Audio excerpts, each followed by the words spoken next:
Assalamualaikum warahmatullahi wabarakatuh. Innal hamdalillah nahmaduhu wa nasta'inuhu wa nastaghfiruh wa na'udzu billahi min syururi anfusina wa min sayyiati a'malina. Man yahdihillahu fala mudilla lahu wa man yudlil fala hadiyalah. Asyhadu an la ilaha illallah wahdahu la syarika lah wa asyhadu anna Muhammadan abduhu wa rasuluh. Ya ayyuhalladzina amanu taqullaha haqqa tuqatih wa la tamutunna illa wa antum muslimun. Ya ayuhan nasu taqu rabbakumul ladzi khalaqakum min nafsin wahidah wa khalaqa minha zawjaha wa batha minhuma rijalan katsiran wa nisaa'a wattaqullaha alladzi tasaaluna bihi wal arham innallaha kana 'alaikum raqiba.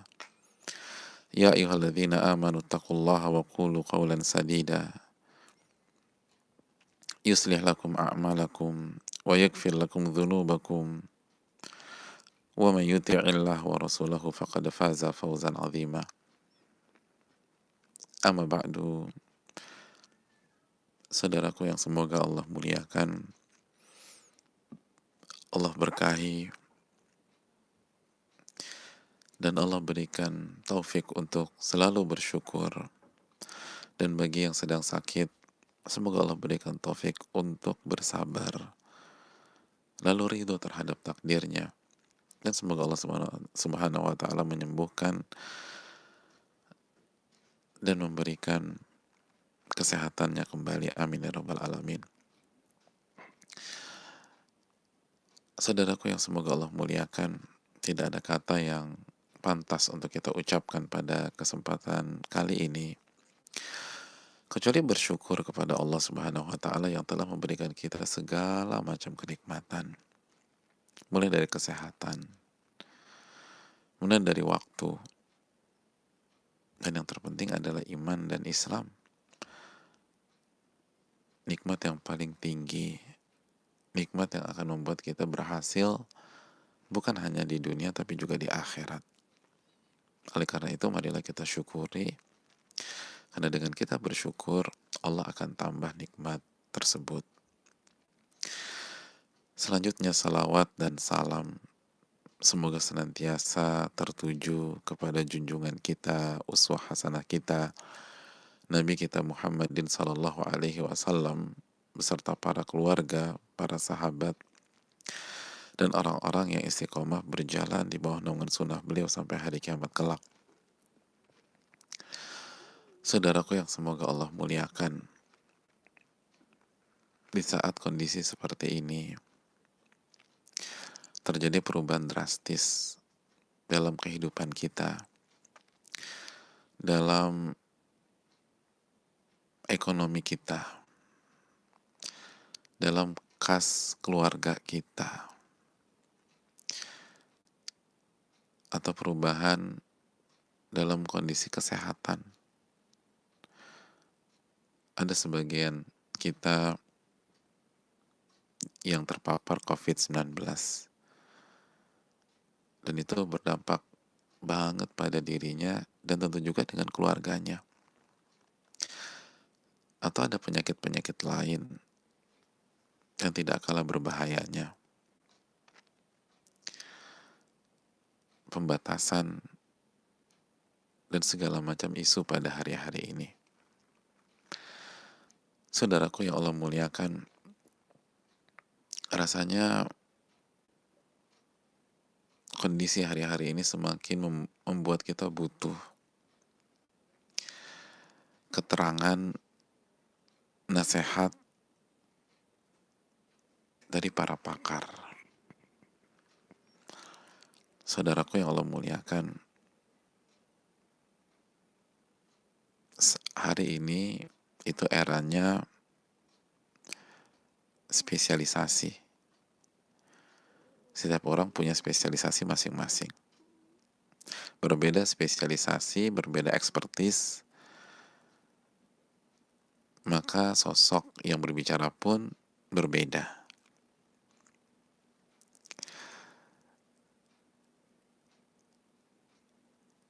Saudaraku yang Allah muliakan, contohnya ketika COVID-19 datang, maka yang menjadi sorotan dan yang berada di garda depan adalah orang yang spesialisasinya kedokteran, khususnya paru misalnya. Mereka lah yang dimintai keterangan oleh masyarakat. Mereka lah yang paling sering diwawancara, yang paling ditunggu statement, arahan, dan nasihat-nasihatnya. Apakah COVID bisa menular dari airborne? Bagaimana radius jaga jarak ketika bertemu? Apakah hand sanitizer itu efektif? Dan lain-lain. Nah, kalau kita bicara kotak yang lebih besar, ini semua tentang masalah kehidupan. Ini semua tentang masalah kehidupan. Maka kita pun butuh tentang para pakar-pakar kehidupan. Sosok-sosok yang mengerti sekali apa hakikat dari kehidupan. Apa inti dari kehidupan. Dan bagaimana bisa sukses dalam kehidupan. Mari kita hargai spesialisasi dalam masalah ini. Sepintar apapun, kalau bidang kita bukan bidang kehidupan, hendaknya kita menahan diri dan memasang telinga dengan seksama dan dengan tajam, lalu menyimak, meresapi, dan semoga bisa diamalkan. Masih ingat materi tadi pagi ketika terjadi gejolak ekonomi di masa klasik dulu, lalu harga-harga naik, maka orang-orang mencari Al-Imam Abu Hazim. Kenapa? Karena beliau salah satu pakar kehidupan, ulama yang mengerti hakikat kehidupan di dunia maupun di akhirat. Beliau adalah ulama di kota Madinah, Abu Hazim. Maka tidak heran mereka datang ke beliau dan beliau pun memberikan resep dan berhasil menenangkan dan membuat mereka sukses dalam ujian tersebut. Nah, saudaraku yang Allah muliakan, untuk kesempatan kali ini, saya rasa salah satu pakar yang harus kita dengar adalah salah satu pakar kehidupan. Orang yang sangat mengerti hakikat dari kehidupan di dunia dan di akhirat.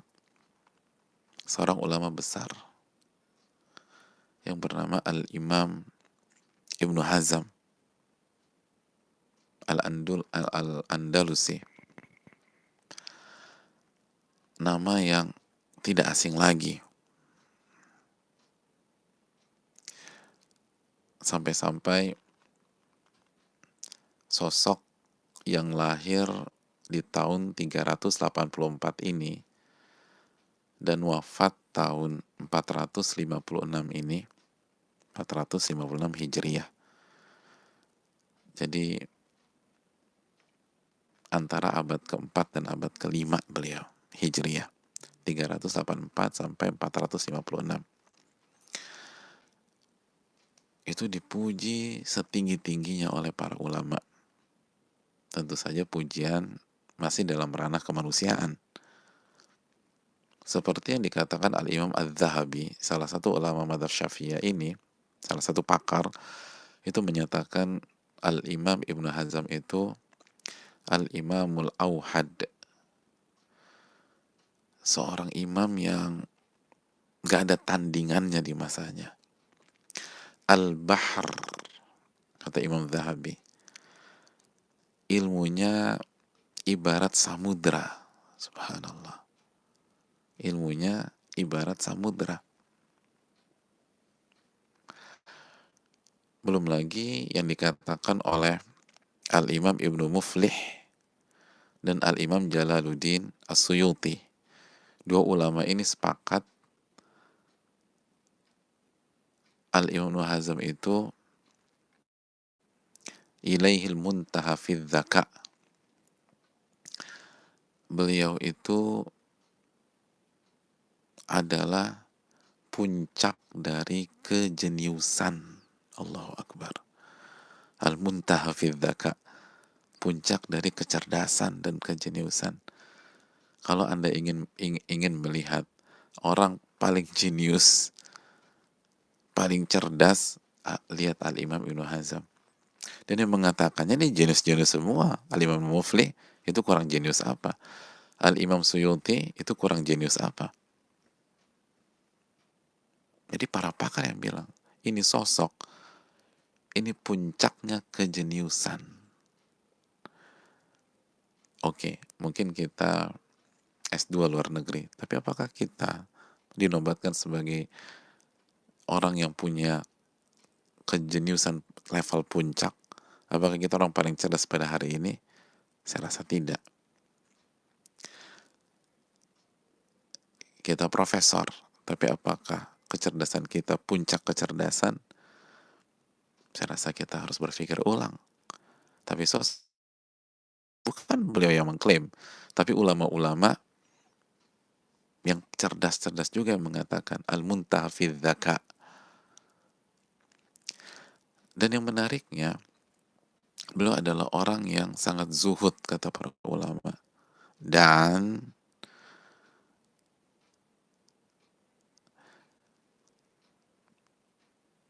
sudah merasakan kekayaan dan kekuasaan. Jadi beliau orang yang hidupnya punya power, bukan rakyat biasa, kaya.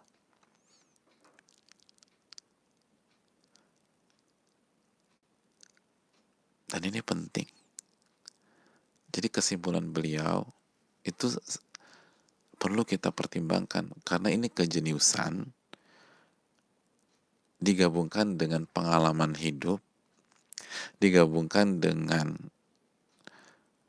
berada di atas, di kekuasaan, dan sudah merasakan kekayaan. Komplit, cerdas ya, kaya ya, kekuasaan ya. Beliau kan wazir, pernah jadi menteri. Oleh karena itu hadirin yang Allah muliakan, mari kita simak apa yang beliau katakan tentang kehidupan. Dan nasihat beliau ini cocok banget untuk hari-hari ini. Di saat kita lagi goyang. Cocok bagi yang sedang sakit. Cocok yang keluarganya sedang sakit. Bahkan kepala rumah tangganya sedang sakit. Atau tulang punggung ekonomi keluarganya sedang diisolasi mungkin. Atau yang baru saja kehilangan. Atau sakit-sakit yang lain. Atau yang sedang dirumahkan. Dan begitu ini berakhir, dia harus cari pekerjaan lain. Atau yang memang sedang di rumah, tapi usahanya nggak menentu, nggak jelas. Bagi yang pas-pasan saat ini dan bingung minggu depan atau 3 hari nanti saya makan apa, mari kita simak agar kita tidak salah langkah, agar kita tidak perlu menggalaukan sesuatu yang tidak perlu digalaukan. Jadi jangan sampai kita galau sesuatu yang tidak perlu digalaukan. Jangan sampai kita stres terhadap sesuatu yang sebenarnya tidak perlu distresi. Mari kita simak apa yang dikatakan oleh Al-Imam Ibnu Hazm rahimahullah. Beliau mengatakan tentang kehidupan. Wa innama akala man akal. Sesungguhnya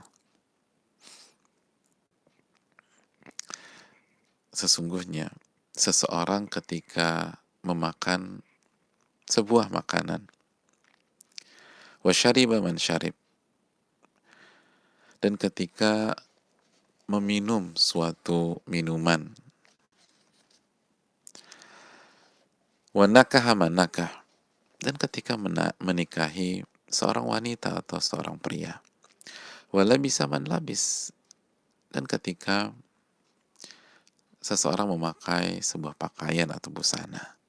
Wa la'iba man la'ib, dan ketika seseorang itu main sebuah permainan, mulai dari permainan rakyat atau permainan kreatif sampai game online dan lain-lain.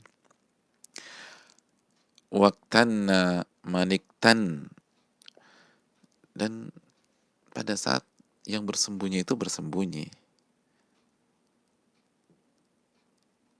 Jadi ada mengurung diri, ada yang menghindar. Warakiba man rakib, dan ketika berjalannya seseorang berjalan. Jadi ketika seseorang itu melakukan perjalanan dengan menaiki kendaraan.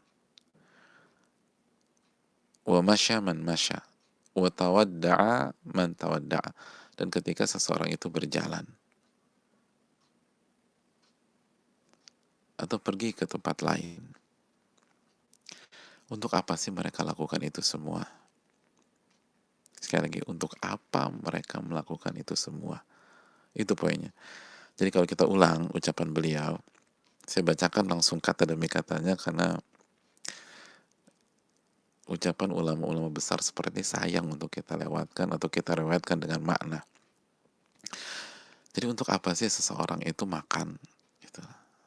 Seseorang itu makan tuh untuk apa sih? Maka ketika kita suka, eh, misalnya kesukaan kita sop buntut goreng, untuk apa sih kita makan sop buntut goreng? Ketika kita makan ayam bakar, nah waktu kita makan ayam bakar tujuannya apa sih? Gitu loh.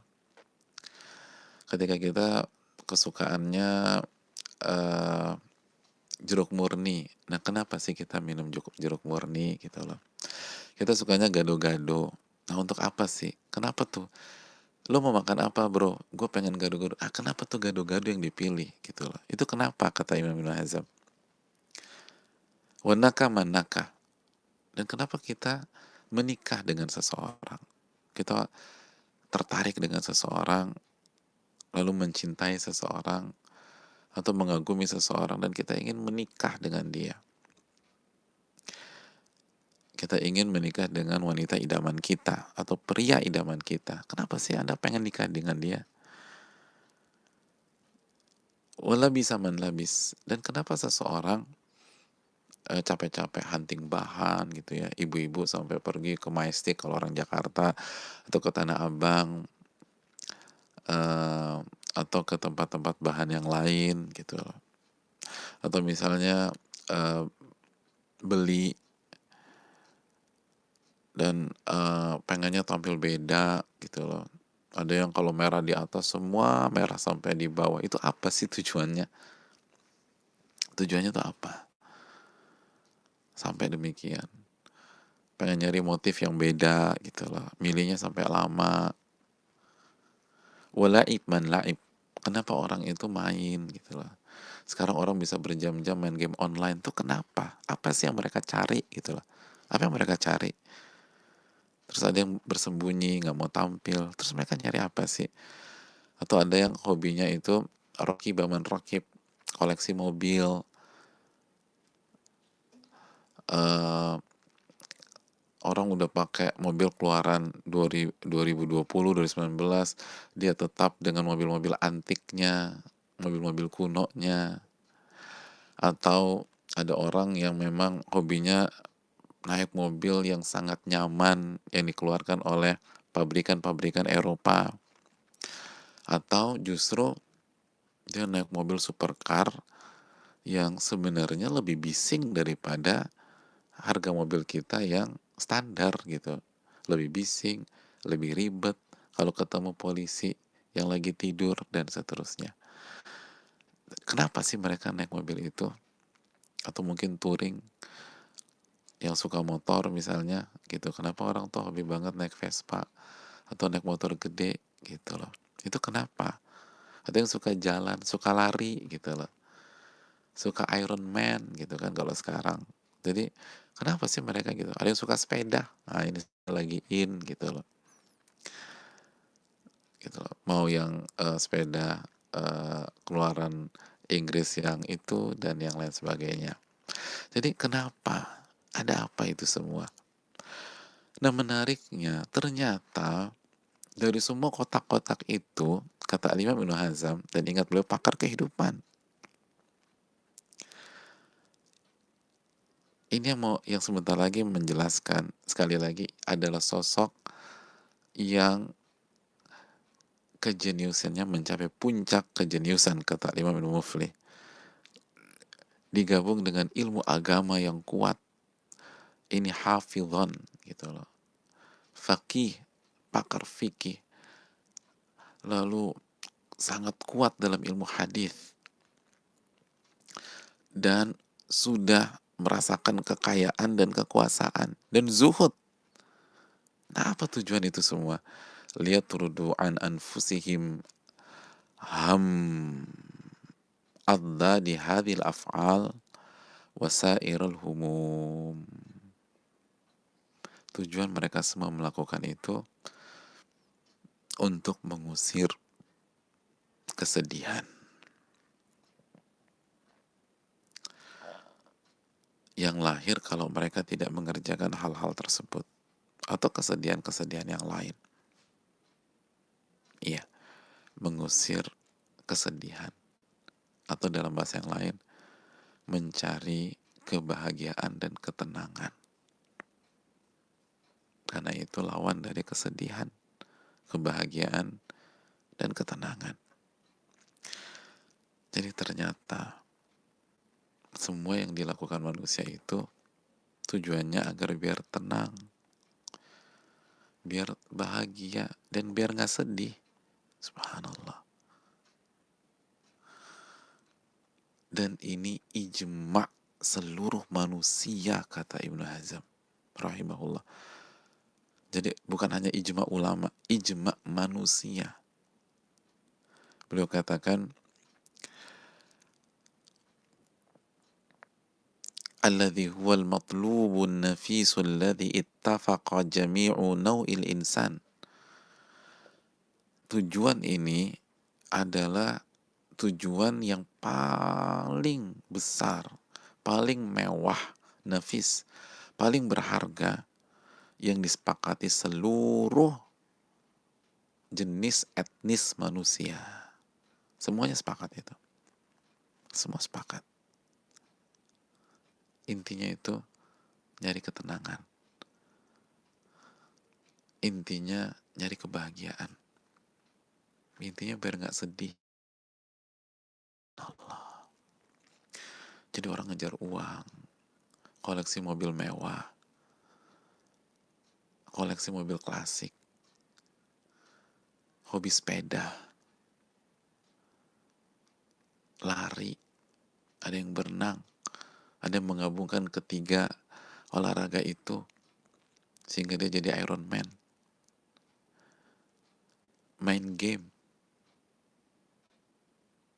hobi kuliner, hobi makan, hobi nyicip-nyicip, hobi masak,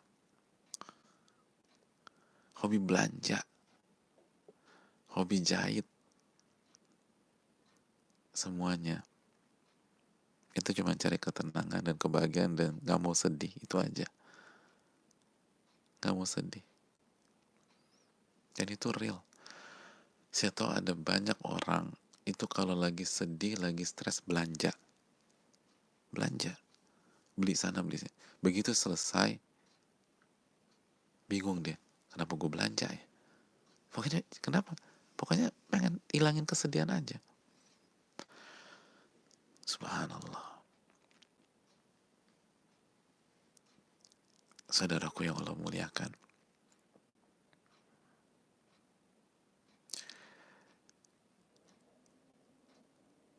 hadirin yang Allah muliakan,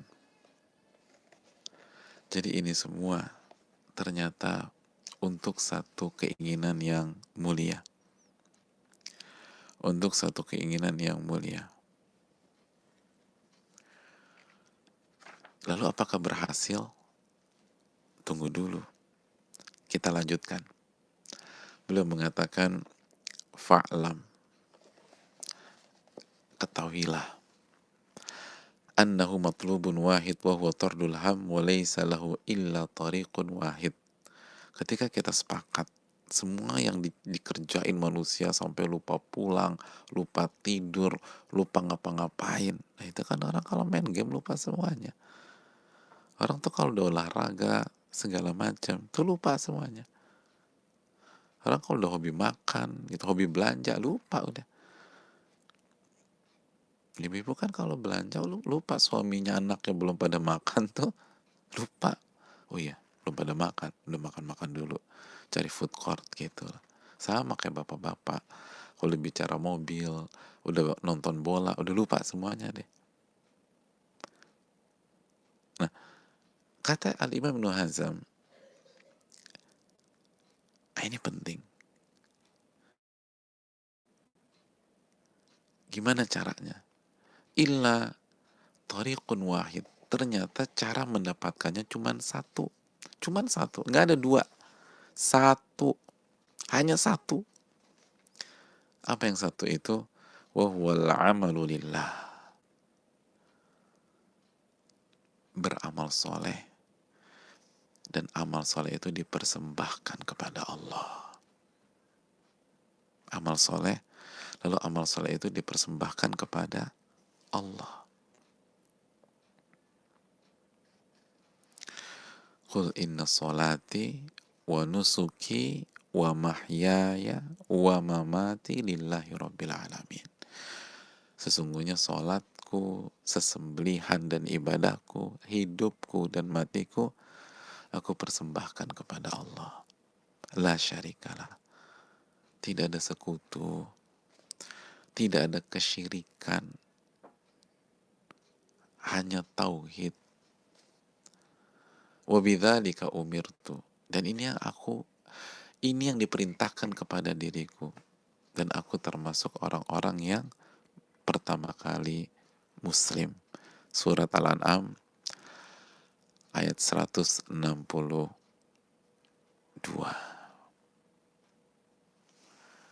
162 dan 163. Fama ada hadza fadlalun wa sukhaf.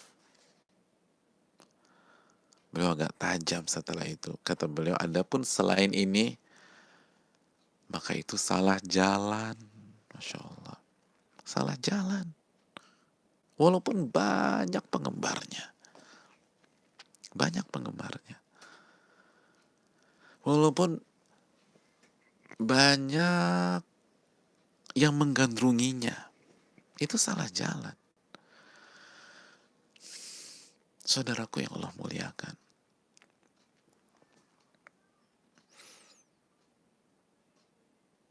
Ini bukan main-main.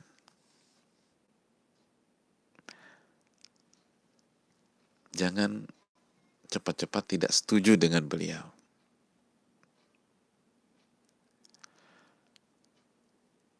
Saya yakin tidak semua kita langsung setuju dengan beliau. Tapi ingat, ketika ada di antara kita kurang setuju, coba tanya diri kita, apa kapasitas kita tidak setuju? Sebagaimana ketika ada seorang dokter pakar nomor 1 di dunia, dokter paru nomor 1 di dunia, bicara tentang COVID-19, kan ada aja tuh yang nggak setuju. Namanya juga orang, pasti ada aja yang nggak setuju. Tapi kalau Anda nggak setuju sama beliau, coba evaluasi diri Anda, apa kapasitas Anda tidak setuju dengan beliau? Anda dokter? Bukan. Aku bankir. Aku pakar ekonomi. Aku akuntan. Sabar. Ini beliau bicara di faknya dan beliau yang terbaik.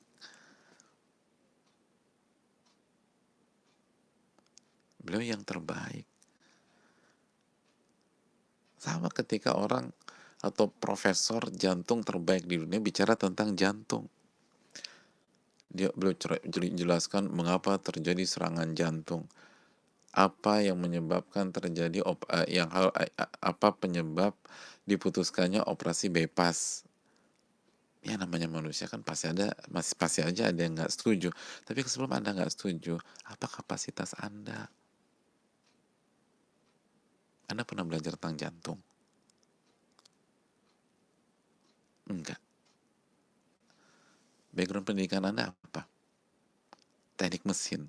Hati-hati menilai beliau. Beliau yang nomor satu. Sama. Mungkin IPK kita kumlot, mungkin oke.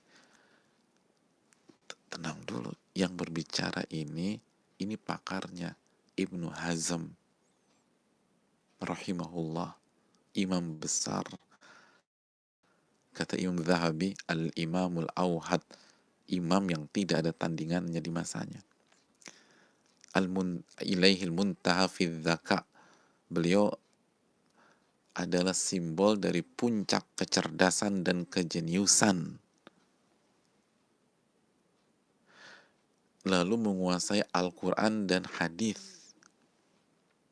Hafil dalam hadis Nabi SAW, kata para ulama. Lalu bukan hanya teori, beliau dan kekuasaan. Jadi ketika beliau mengatakan satu-satunya jalan itu satu, itu yang mengatakan satu-satunya jalan adalah mentauhidkan Allah, beribadah kepada Allah, dan beramal kepada Allah. Ini sosok itu sudah merasakan semuanya, bisa dikatakan. Merasakan semuanya. Kekayaan sudah. Kekuasaan sudah. Popularitas sudah. Oh, terkenal banget hadirin. Sampai hari ini belum terkenal. Kita, siapa yang kenal kita? Kalaupun terkenal, mungkin di bidang kita. Kalau di bidang kita, kalaupun lebih, mungkin taraf nasional. Kalaupun internasional, mungkin di manusia pada hari ini. Di generasi cucu kita belum tentu orang ingat kita. Ibnu Hazm sekarang 1441. Beliau meninggal 456. Sampai hari ini namanya masih harum.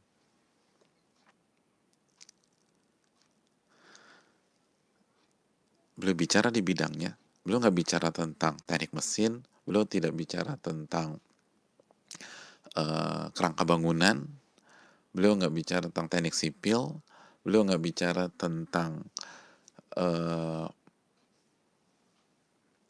bedah gigi. Beliau bicara tentang kehidupan. Beliau bicara di faknya. Puncak dari kecerdasan. Puncak kecerdasan. Kita gampang nggak setuju. Padahal nilai matematika kita aja dulu rendah. Fisika apalagi. Kimia jungkir balik. Lalu dikit-dikit Anda nggak setuju sama dia. Mohon maaf, Anda siapa? Rahimallahu mura'an arafa. Semoga Allah merahmati seseorang yang tahu dirinya sendiri, yang tahu kapasitas dirinya.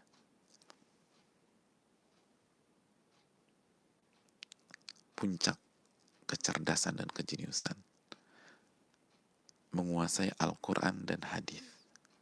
Berbicara di faknya. Bicara tentang ilmu kehidupan. Beliau nggak loncat, nggak offside. Lalu yang berikutnya, beliau sudah merasakan pahit getir kehidupan. Beliau kaya. Beliau berkuasa. Dan beliau terkenal dan populer. Ini kesimpulannya. Jarang ada orang full package seperti beliau. Ini paket lengkap. Paket lengkap. Itu kesimpulannya. Kalau mau tenang, beribadah kepada Allah. Makanya saudaraku yang Allah muliakan, ini penting. Karena kalau ternyata ketenangan, kebahagiaan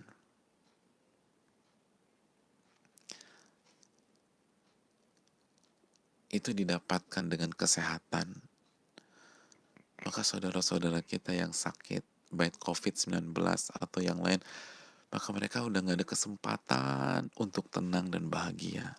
Kesian mereka.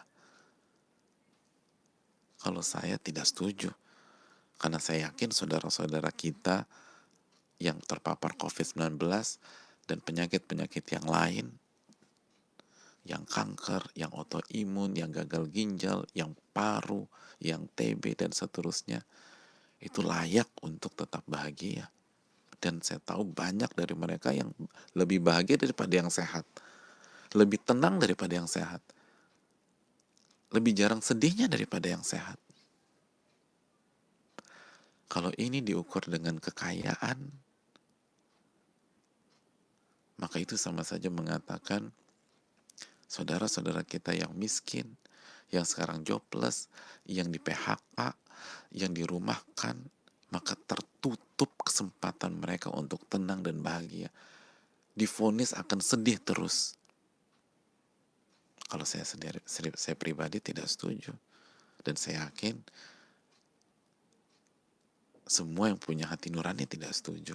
Mereka layak bahagia. Mereka layak tenang. Mereka layak tidak sedih. Dan itu terbukti kok. Saya tahu banyak sekali teman-teman, orang-orang dekat yang gak kaya, yang hidupnya di bawah garis kemiskinan, tenang hidupnya, dan jauh lebih tenang daripada yang punya semua.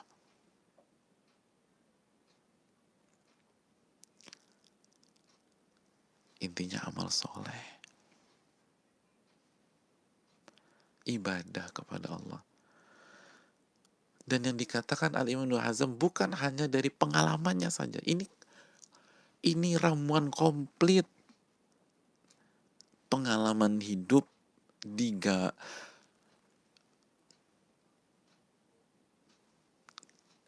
lahir dari Al-Quran dan Sunnah Nabi Sallallahu Alaihi Wasallam. Allah berfirman, "Man amila salihan min dzakarin aw untha wa huwa mu'min falanuhyiyannahu hayatan thayyibah." Barang siapa yang beriman, barang siapa yang beramal. Lihat Ibnu Hazm bilang beramal kan? Ini barang siapa yang beramal. Barang siapa yang beramal, baik laki-laki maupun wanita, dan dia beriman pada saat dia beramal, berarti amalnya untuk Allah, iman kepada Allah, mentauhidkan Allah. Falanuhyiyannahu hayatan thayyibah. Kami akan anugerahkan kehidupan yang baik, kehidupan yang bahagia untuk mereka. Surat An-Nahl ayat 97.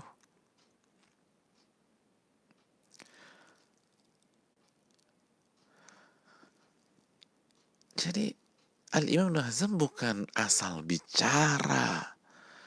Beliau punya data yang komprehensif dari pencipta alam semesta ini. Beliau punya data dari pencipta kehidupan kita ini. Beliau punya data dari pencipta kekayaan, pencipta kemiskinan, pencipta kondisi normal, dan pencipta kondisi pandemi, dan seluruhnya ini datanya Al-Imam Ibnu Hazm, dan beliau telah buktikan sendiri dengan perjalanan kehidupannya. Itu belum ditambah perenungan yang dalam dari puncak kecerdasan seorang anak manusia. Semuanya itu bergabung, hasilnya ini. Dan itu real.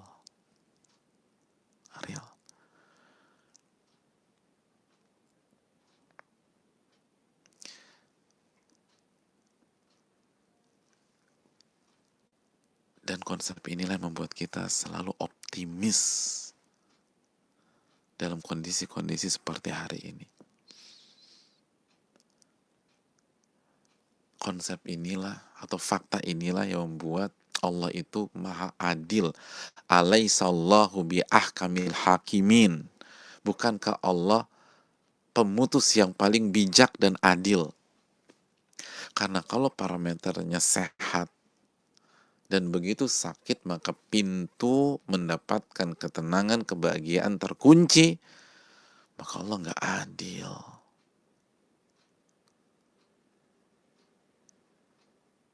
Kenapa demikian? Karena sebagian yang terpapar itu berusaha menjaga dirinya, nggak keluyuran. Bahkan sebagainya dokter terpapar di saat menjalani tugasnya mengobati pasien. Niatnya baik, yang dilakukan sebuah pengabdian dan kebaikan, mengobati pasien,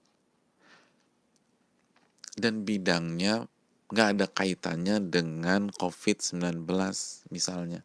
Datang pasien, karena nggak ada hubungannya, Pak dokter atau Bu dokter ini nggak pakai APD komplit, nggak pakai APD lengkap, ketemulah sama si pasien. Ternyata pasiennya terpapar atau karier, kena lah sang dokter,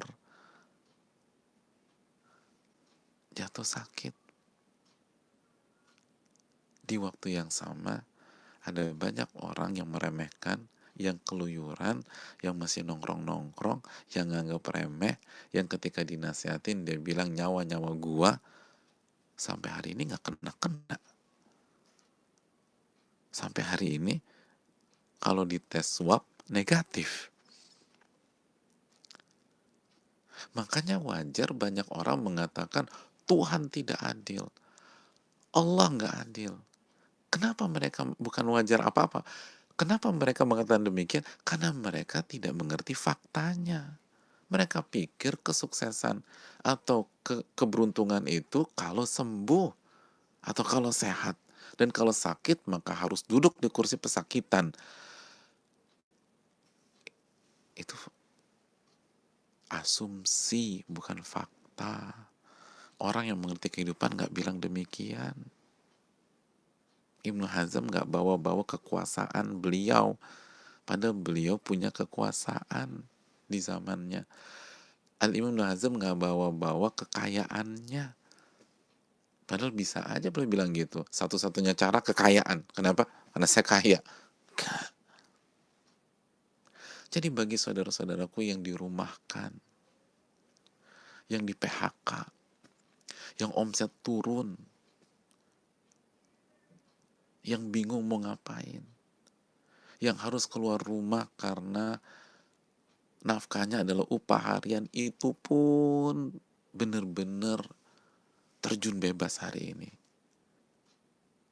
Kesempatan engkau untuk bisa sukses sama dengan orang-orang yang kalau buka saldonya masih ada 9 digit tabungannya.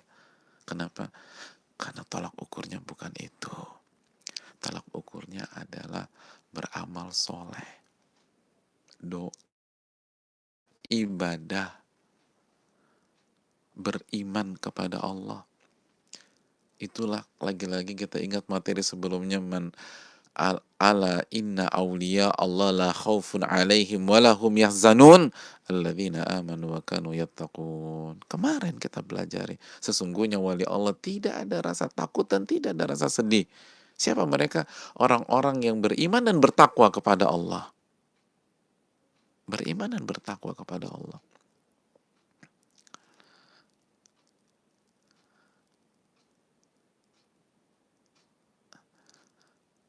Intinya mencari ketenangan dan kebahagiaan.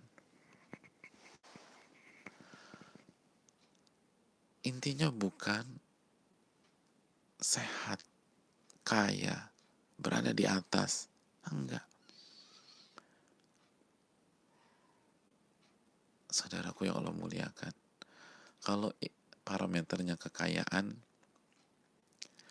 maka Qarun lebih bahagia, lebih tenang, dan lebih sukses daripada Nabi Musa. Dan semua kita nggak setuju itu. Kalau parameternya intinya adalah kekuasaan, maka Fir'aun lebih tinggi, lebih bahagia, lebih tenang daripada Nabi Musa. Namrud lebih bahagia, lebih tenang daripada Nabi Ibrahim. Ada yang setuju itu? Gak ada. Gak ada yang setuju itu. Gak ada yang setuju itu. Bahkan non-muslim pun gak setuju. Karena kita tahu Nabi Ibrahim adalah nabinya Nasrani dan Yahudi.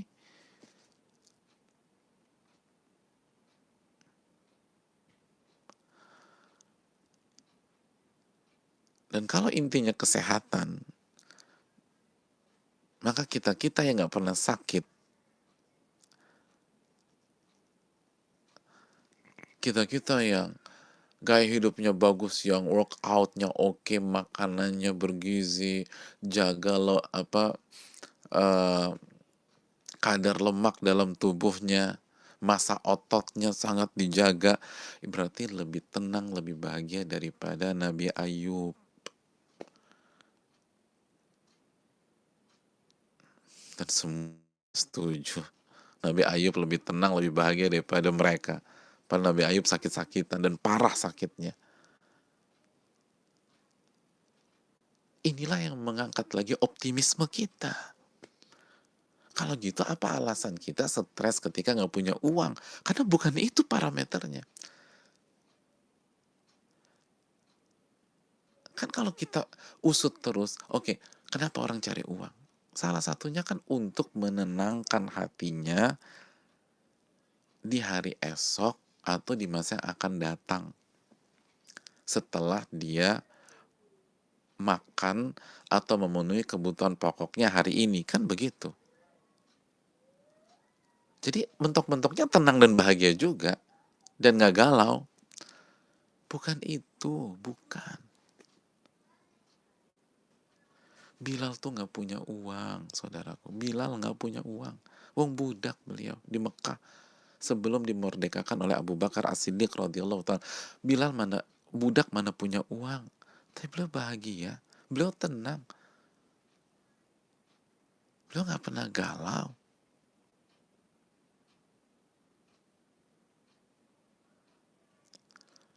Ini kan tentang iman. Kita beriman nggak bahwa Allah yang memberikan rezeki kepada kita? Kita beriman nggak Allah yang maha menyembuhkan ketika kita sakit? Kita beriman nggak bahwa yang memberikan kita rezeki bukan ayah kita atau suami kita yang menjadi kepala rumah tangga atau kepala keluarga dan sekarang sedang diisolasi? Kita berdoa semoga Allah menyembuhkan beliau-beliau tersebut. Tapi pertanyaannya, kita sebagai anggota keluarga, imannya seperti apa? Apakah beriman Allah yang memberikan rezeki atau kepala rumah tangga yang memberikan rezeki yang akan hancur ketika kita ternyata selama ini imannya bahwa kepala keluarga yang memberikan rezeki itu yang bikin hancur. Saudaraku yang Allah muliakan, jangan salah. Coba renungkan. Inilah kemahaadilan Allah. Inilah yang membuat dari satu sisi kondisi normal dan kondisi pandemi sebenarnya sama. Maksudnya apa? Sama-sama membuka peluang besar untuk tenang dan bahagia. Jika kita pakai konsep ini. Karena pada saat kondisi normal kita bisa beribadah dan pada saat pandemi kita bisa beribadah. Pada saat normal kita bisa mentauhidkan Allah dan pada saat pandemi kita bisa mentauhidkan Allah. Al-amalu lillah, kata Al-Imam Ibnu Hazm. Beramal hanya kepada Allah. Di saat normal kita bisa bersyukur dengan seluruh fasilitas yang Allah berikan di saat pandemi. Minimum kita bisa bersabar dari ujian yang Allah berikan, dan sabar akan membuat orang tenang. Sabar, kata Al-Imam Hasan Al-Basri, itu obat yang paling mujarab. Kata beliau, jarrabna wajar robal mujarribun. Menurut pengalaman hidup kami, kata Hasan Al-Basri, dan pengalaman seluruh orang yang tahu kehidupan, bahwa tidak ada sebuah hal yang lebih bermanfaat untuk jadi obat seluruh masalah dan musibah kecuali sabar, kata beliau. Kecuali sabar. Karena sabar menjadi obatlah Nabi SAW bersabda, innamas sabru inda sadamatil ula. Sabar itu ketika hentakan pertama. Sabar itu ibarat pertolongan pertama gitu. Kenapa Nabi katakan, sekali lagi, kenapa Nabi katakan sesungguhnya sabar ketika dihentakan pertama, di detik pertama kena musibah? Karena sabar itu obat. Jadi begitu kena musibah, agar nggak hancur, nggak drop, dia harus langsung minum obat. Nama obatnya apa? Sabar. Seperti orang kena serangan jantung, dia harus minum obat yang di bawah apa? Di bawah lidah itu ya. Kalau salah mau diluruskan ya, karena saya bukan pakarnya. Nah, itu. Atau ketika stroke, itu harus langsung dioperasi misalnya. Itu yang saya dengar ketika ada salah satu orang dekat kami terkena stroke. Itu ibarat the golden time-nya harus dikasih tuh.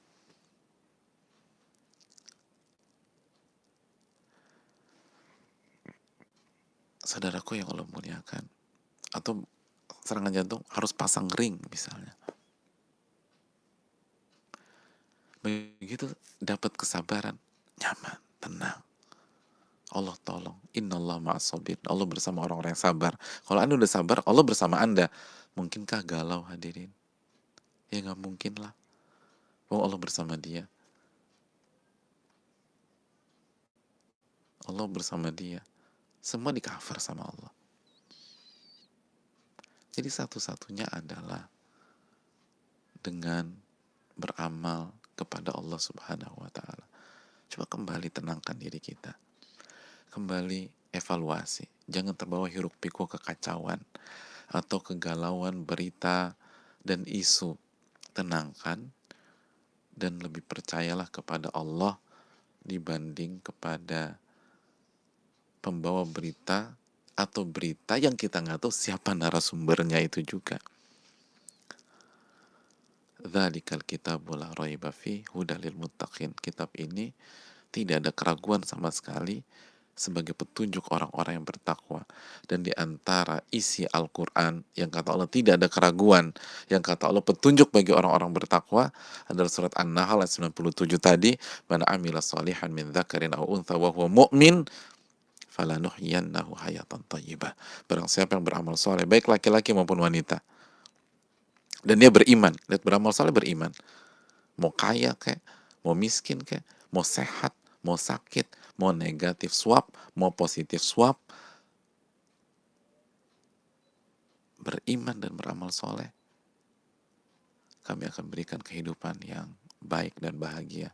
Dan sekali lagi, ini tidak ada kontradiksi dengan kampanye yang dikampanyekan orang-orang baik, yang dikampanyekan para dokter, yang dikampanyekan pemerintah untuk menjaga jarak, untuk melakukan isolasi diri, khususnya kalau kita khawatir jadi carrier atau ada simptom atau memang sudah positif,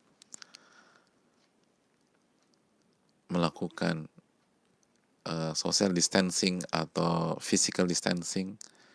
Tidak ada kontradiksi, karena kita meyakini itu pun bagian dari amal soleh kepada Allah, karena Allah dan Rasulnya memerintahkan kita untuk melakukan itu.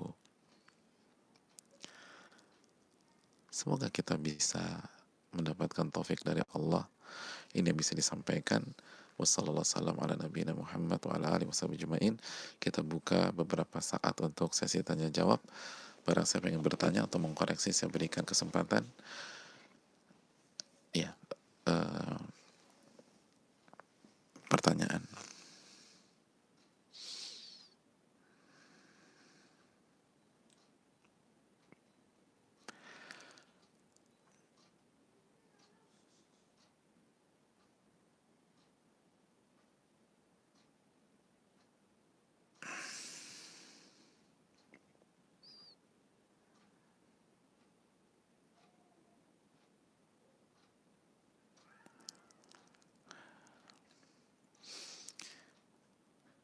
Eh, Bismillah, semoga Allah senantiasa memberikan taufik dan hidayahnya untuk Ustadz dan seluruh kaum muslimin. Amin ya rabbal alamin.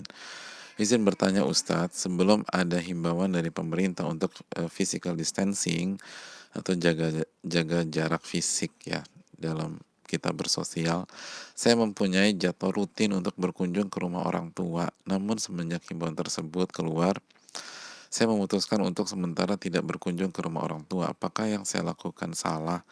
Dan sebaiknya apa yang harus saya lakukan ya Ustadz? Jazakallahu khairan, barakallahu fiik. Ya, terima kasih atas pertanyaannya. Saudaraku yang Allah muliakan, berkunjung ke orang tua adalah sebuah amal soleh yang sangat tinggi. Birrul walidain, besarnya minta ampun. Itu yang pertama. Dan berkunjung ke rumah orang tua akan jadi pahala jika kita berniat dalam rangka bertakarub kepada Allah Subhanahu wa taala, dalam rangka mendekatkan diri kepada Allah Subhanahu wa taala, bukan karena sebatas kasih sayang anak ke orang tuanya, atau bukan hanya kasih sayang secara hubungan darah, sebagaimana sayangnya Abu Thalib tidak bermanfaat, padahal sayang banget sama Nabi kita Shallallahu Alaihi Wasallam. Itu hal yang perlu kita camkan bersama-sama. Yang kedua, karena sayang kita dan niat kita berkunjung karena Allah, mendekatkan diri kepada Allah, maka jika Allah minta kita tunda sejenak saja, maka hendaknya kita bersabar. Hendaknya kita bersabar. Saudaraku yang Allah muliakan, seperti dalam masalah wabah ini, seperti dalam wabah, Nabi meminta kita untuk firra minal majadhum firaraka minal asad, menjauhilah dari penderita kusta sebagaimana engkau melarikan diri atau menjauh dari seekor singa. Jadi jangan dekat-dekat, nanti ketularan. Dan kita lakukan bukan paranoid, tapi menjalankan perintah Nabi SAW dalam hadis riwayat Imam Bukhari. Sebagaimana Allah berfirman, wala tulqu biaidikum ila tahluka, janganlah kalian biarkan diri kalian masuk ke dalam kebinasaan, dalam surat Al-Baqarah 195. Dan salah satu hal penting bahwa tujuan himbauan ini adalah agar kita tidak menularkan jika ternyata kita positif yang tidak punya gejala atau tidak punya simptom. Nah, ini yang perlu kita renungkan, khususnya pada hari ini, pada saat misalnya pemerintah tidak, artinya pemerintah belum membuat sebuah kebijakan yang tegas untuk melarang. Ini kan baru pada titik himbauan. Tapi kita harus ngelihat ilatnya apa, maqasidnya tuh apa, maqasidnya apa. Kata Syekh Sulaiman Ar-Ruhaili menukilkan kaidah dalam ilmu usul fikih, jangan ada yang berfatwa sampai menguasai, tahu apa maksud pensyariatan atau maksud sebuah kebijakan. Nah, kita tahu bahwa maksud dari pemerintah agar tidak menularkan keluar, ke kampung halaman, ke orang tua. Dan saudaraku yang Allah muliakan, COVID-19 ini dengan data itu sangat rentan kalau terkena orang tua atau orang-orang yang punya penyakit lainnya, khususnya penyakit yang berkaitan dengan paru dan pernapasan.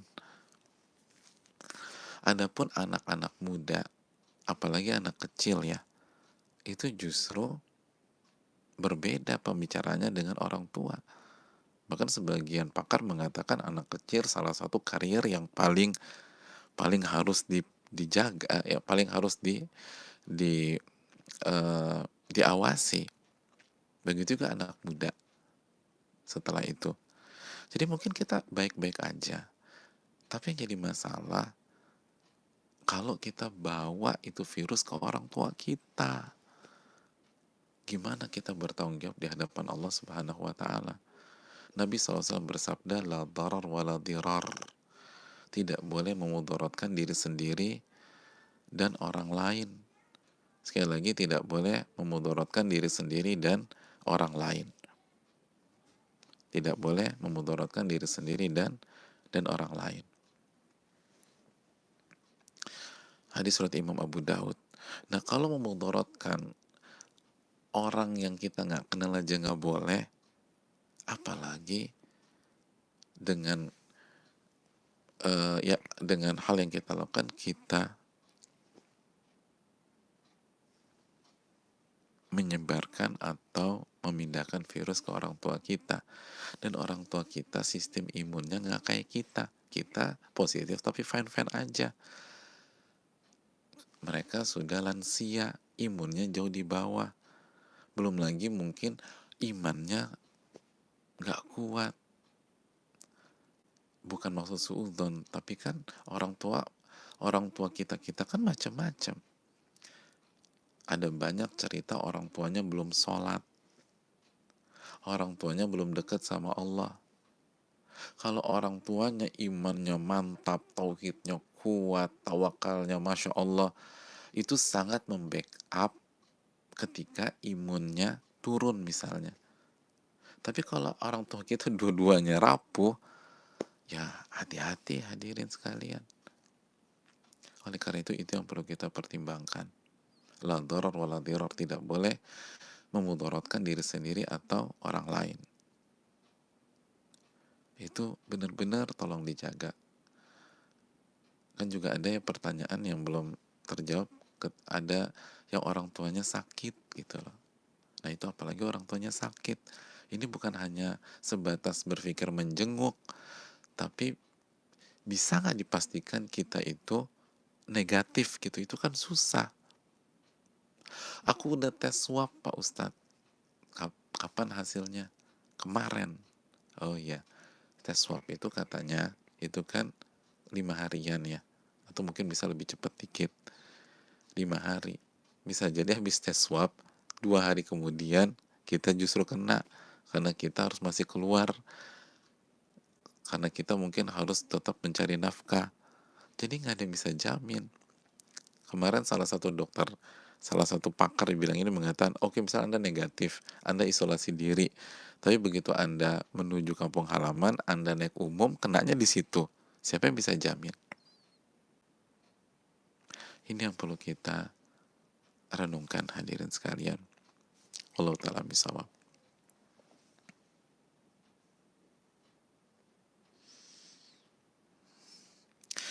Dan coba hubungi orang tua kita, telepon orang tua kita, kirim hadiah buat mereka, kasih kasih pengertian, ya video call, WA, pokoknya semuanya deh untuk melipur lara mereka. Intinya demikian, Allah telah bisawab.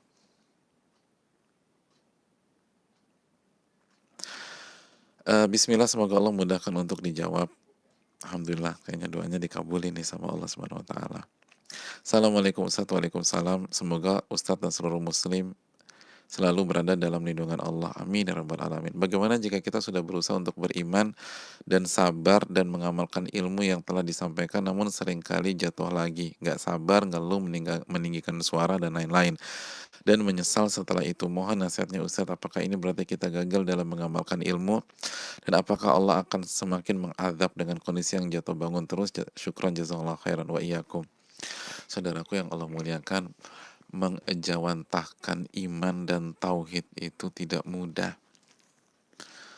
Kalau hal ini mudah, maka Allah tidak akan memfokuskan Rasulnya Shallallahu Alaihi Wasallam untuk mendakwakan iman dan tauhid tanpa ditambah dengan hukum-hukum fikih secara detail di kota Mekah. Bayangkan kurang lebih 13 tahun Allah kasih waktu untuk orang-orang sekaliber Abu Bakar, Umar, Uthman, Ali, Abdurrahman bin Auf, Abu Ubaidah bin Al-Jarrah, Sa'ad bin Abi Waqqas, dan lain sebagainya untuk fokus menanamkan iman dan tauhid kepada Allah Subhanahu wa taala. Dan setiap kejadian dikaitkan dengan itu lagi. Setiap kejadian dikaitkan dengan itu lagi.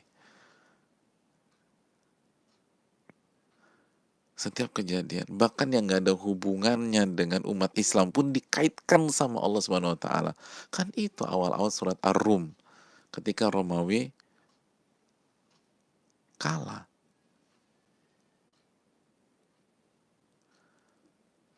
Apa hubungannya sama Romawi kalah? Kan begitu, waktu itu umat Islam juga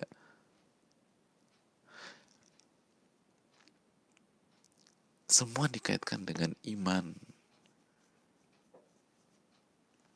Oleh karena itu, sebuah hal yang wajar kalau dalam proses kita terjatuh, asal kita bangkit, istighfar, taubat, lalu jatuh, bangkit, istighfar, taubat, berusaha lagi.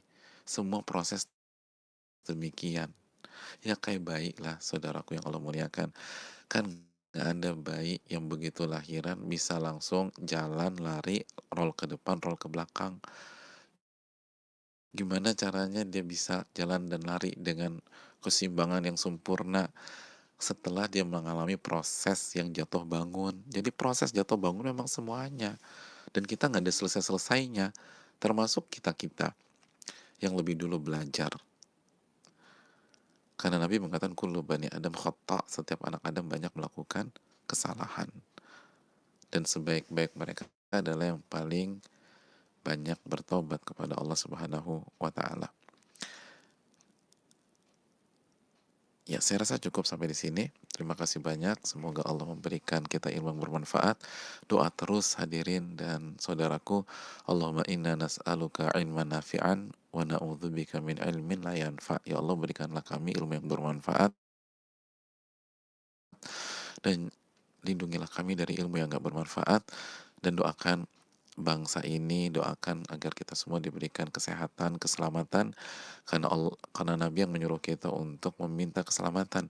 Was'alullah al-afiyah, mintalah keselamatan. Dan bagi yang sakit, baik yang COVID-19 atau yang lain, semoga Allah berikan taufik sabar untuk tenang, karena galau, gelisah, dan paranoid, depresi nggak menyelesaikan masalah. Dan insya Allah bisa kok dengan izin Allah Subhanahu wa taala, dan semoga disembuhkan dalam waktu yang dekat dan cepat dan bisa kembali uh, berinteraksi secara, dan Allah tidak angkat uh, kesempatan ibadah di hari-hari ini. Assalamualaikum warahmatullahi wabarakatuh.